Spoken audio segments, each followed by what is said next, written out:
കോട്ടൈക്കാടെന്ന മലയോര ഗ്രാമം. മലം പ്രദേശത്തുള്ള 11 ഗ്രാമങ്ങളിൽ ഉയരമുള്ള മലയ്ക്കടുത്തുള്ളതാണ് കോട്ടൈക്കാട്. എത്തിപ്പെടാൻ പറ്റാത്ത ഗ്രാമം. ആ ഗ്രാമത്തിലേക്ക് വഴിയറിയുന്നവർക്ക് മാത്രമേ പോകാൻ സാധിക്കൂ. ഇനി അഥവാ വഴിതെറ്റിപ്പോയാലും ചെന്നെത്തുന്ന സ്ഥലം കൂനിക്കാട്.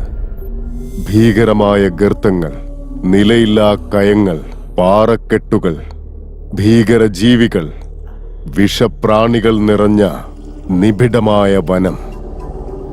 കൂനിക്കാട്ടിൽ എന്തൊക്കെയാണുള്ളതെന്ന് കാണാൻ ചെന്നവരും വഴിതെറ്റിപ്പോയവരും തിരിച്ചെത്തിയ ചരിത്രമേയില്ല. സർക്കാർ അപകട മേഖലയായി പരിഗണിച്ചിരിക്കുന്ന സ്ഥലമാണിത്. കോട്ടൈക്കാട് ഇതിന് സമീപമായതിനാൽ ഇതിനു ചുറ്റുമുള്ള ഗ്രാമങ്ങൾ പോലും കോട്ടൈക്കാടെന്ന് കേൾക്കുമ്പോൾ ആശങ്കയും ഭയവും മൂലം മുൻകരുതലോടെയാണ് ജീവിച്ചിരുന്നത്. മലയോര പ്രദേശത്തിലെ ഈ ഗ്രാമങ്ങളിൽ വൈദ്യുതി, ആശുപത്രി, പള്ളിക്കൂടം, കടകൾ തുടങ്ങിയ അവശ്യ സൗകര്യങ്ങളൊന്നും തന്നെ ഉണ്ടായിരുന്നില്ല. സ്വന്തം കുട്ടികളുടെ വിദ്യാഭ്യാസത്തിന് വേണ്ടി അവരെ പിരിഞ്ഞും മാസത്തിൽ ഒരു തവണ മലയടിവാരത്തിലേക്ക് ചെന്ന് ചന്തയിൽ നിന്ന് തങ്ങൾക്ക് വേണ്ട അവശ്യ വസ്തുക്കൾ വാങ്ങിയുമാണ് കഴിഞ്ഞിരുന്നത്. ഈ 11 ഗ്രാമങ്ങളും വേലനൂരിലുള്ള ഫോറസ്റ്റ് ഡിപ്പാർട്ട്മെന്റിന്റെ അധീനതയിലാണുള്ളത്. കാടുകളാലും മലകളാലും ചുറ്റപ്പെട്ട വേലനൂർ സമുദ്രനിരപ്പിൽ നിന്നും 3 മണിക്കൂർ യാത്ര ചെയ്ത് ചെന്നെത്തേണ്ട പ്രദേശമാണെങ്കിലും അത്യാവശ്യ സൗകര്യങ്ങളെല്ലാം തന്നെ ഉണ്ടായിരുന്നു. കോട്ടൈക്കാട് ഉൾപ്പെടെ 11 ഗ്രാമങ്ങളും തങ്ങൾക്ക് ആവശ്യമുള്ള വസ്തുക്കൾ വാങ്ങാൻ വേലനൂരിലേക്കാണ് വരേണ്ടിയിരുന്നത്. ചില ദിവസങ്ങൾക്ക് മുൻപ് കോട്ടൈക്കാടിൽ നടന്ന പൂർണി എന്ന കൗമാരക്കാരിയുടെ ക്രൂരമായ മരണത്താൽ ആ ഗ്രാമം മുഴുവനും പേടിച്ച് വിറച്ചാണ് കഴിഞ്ഞിരുന്നത്.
മൂപ്പ, ഇനി ഒരു പക്ഷെ മൂക്കനെ കാട്ടുവന്ന് ഇടിച്ചിട്ട് കൊന്നതായിരിക്കോ?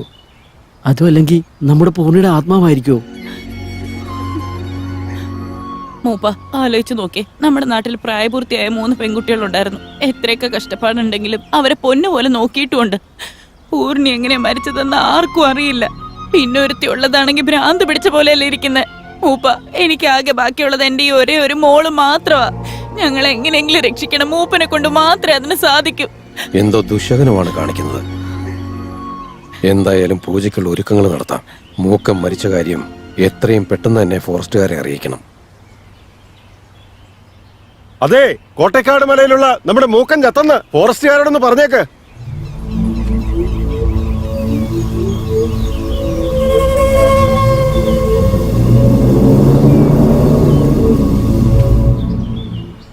സാറേ, കോട്ടക്കാട്ട് മലയിൽ വെച്ച് മൂക്കൻ ചത്തുന്ന്.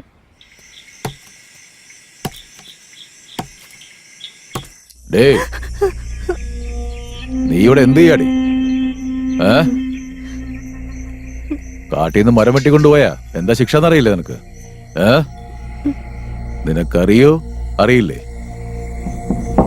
എന്നോട് ക്ഷമിക്കണം സാറേ. വെടക്കലടി, എന്നെ വിട് സാറേ.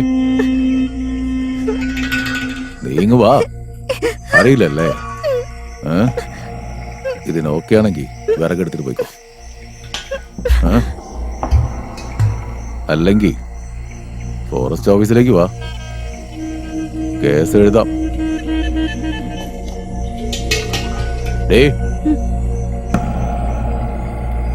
എന്നാ വരണ്ടെന്ന് പറയാം.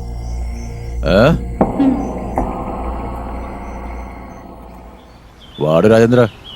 സാർ, കോട്ടേക്കാട് മലയിലെ മൂക്കൻ ചത്തെന്ന്. നീ എന്തീ പറയുന്നത്? എങ്ങനെ? അതറിയില്ല, ഏതോ മൃഗം കൊന്നതാണെന്നാണ് വാർത്ത കിട്ടിയത്. എത്ര പറഞ്ഞാലും മനസ്സിലാക്കണ്ടാവില്ലല്ലോ. കൂനിക്കാടിന്റെ പരിസരത്ത് പോയിട്ടുണ്ടാവും, അതാ കാര്യം. കോട്ടയക്കാട് വിട്ട് പോകാൻ പറഞ്ഞ ഒരുത്തരം കേൾക്കില്ല. എല്ലാം അവിടെ കിടന്ന് ചാവുകയുള്ളൂ. എടോ, സകല സൗകര്യം ചെയ്തു കൊടുക്കാന്ന് പറഞ്ഞാൽ സമ്മതിക്കില്ല. ഇപ്പൊ അവന്മാര് തന്നെ എടുത്ത് അടക്കം നടത്തിയിട്ടുണ്ടാവും. ഇത് ചുമ്മാ ഫോർമാലിറ്റിക്ക് വേണ്ടി പറഞ്ഞാച്ചതാ. എടോ, താനെന്തിനെങ്കിലും ടെൻഷൻ അടിക്കുന്നത്? അല്ല, ഈ വേളന്നൂരിലെ ഫോറസ്റ്റ് ഓഫീസറായിട്ട് 7 വർഷമായി സാർ ഇവിടെ ഉണ്ട്. സാറിന് താഴെ 5 വർഷമായി ഞാനും ഇവിടെ ഉണ്ട്. മലക്ക് മുകളിലായി 11 ഗ്രാമങ്ങളുണ്ട്. ആ ഗ്രാമങ്ങളിലായാലും കാടുകളിലായാലും ശരി, നമ്മൾ ഫേസ് ചെയ്യാത്ത ഒരു പ്രശ്നങ്ങളുമില്ല. പക്ഷെ ഇന്ന് മൂക്കൻ ചത്തത്, അതിലെന്തോ പ്രശ്നമുണ്ട്. അങ്ങനെ ഒരു പ്രശ്നമല്ലോ. നോക്കാം.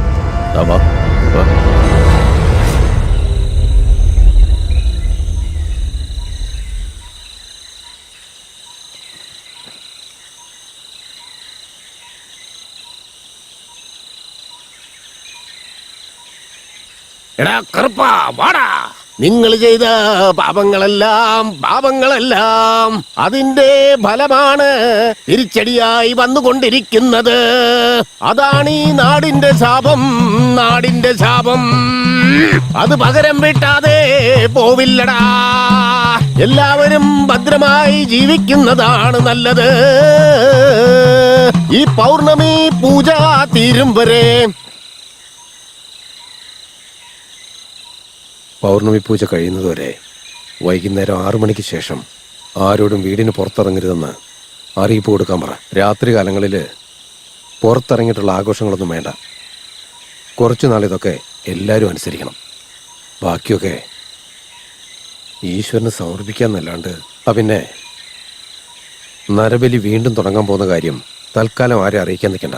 തൽക്കാലം നമ്മൾ മാത്രം അറിഞ്ഞാൽ മതി. ശരി, എന്നാ പോവാം. കോട്ടേക്കാട് ഗ്രാമത്തിലുള്ളവര് വൈകുന്നേരം 6 മണിക്ക് ശേഷം വീട് വിട്ട് പുറത്തേക്ക് പോകാൻ പാടുള്ളതല്ല. ഇത് മൂപ്പന്റെ കൽപ്പനയാണ്. വൈകുന്നേരം 6 മണിക്ക് ശേഷം വീട് വിട്ട് പുറത്തേക്ക് പോകാൻ പാടുള്ളതല്ല. ഇത് മൂപ്പന്റെ കൽപ്പനയാണ്.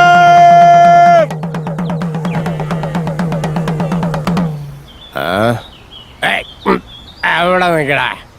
എടാ പുള്ളികളെ, എന്റെ കൂടെ ഉണ്ടായിരുന്നവൻ ചത്തുപോയപ്പോ അത് ചോദിച്ചപ്പോ ഏതോ മൃഗം കടിച്ചതാണ്, പ്രേതം പിടിച്ചതാണെന്നൊക്കെ എന്നോട് കഥ ഇടിക്കല്ലേ. ഞാൻ രാത്രി മുഴുവൻ കറങ്ങി നടക്കാൻ പോവാ. അതേടാ, എന്നെ ഏത് പ്രേത പിശാച പിടിക്കുന്നെന്ന് കാണട്ടെ. വെറുതെ അഹങ്കാരം കാണിക്കണ്ട. അല്ലെങ്കിൽ നിന്നെ പോലെ കുറയണതിനെ കണ്ടോണ്ടാ. പോടാ പോടാ.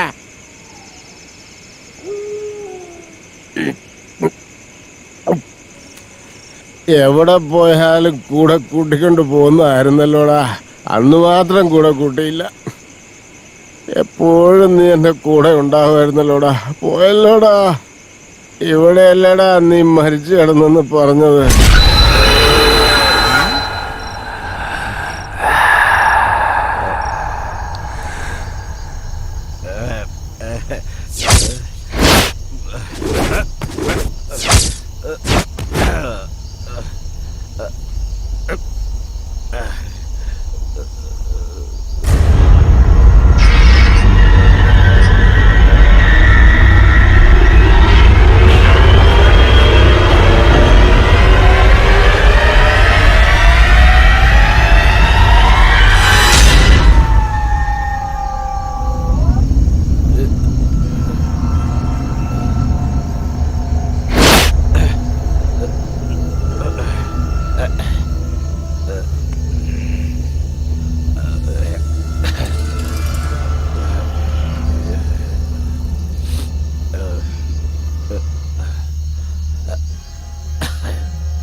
നമ്മളിതാണ് പ്രേതത്തിന്റെ കഥ പറഞ്ഞുകൊണ്ട് വരുന്നത്. സാധനം തീർന്നു പോയല്ലോ.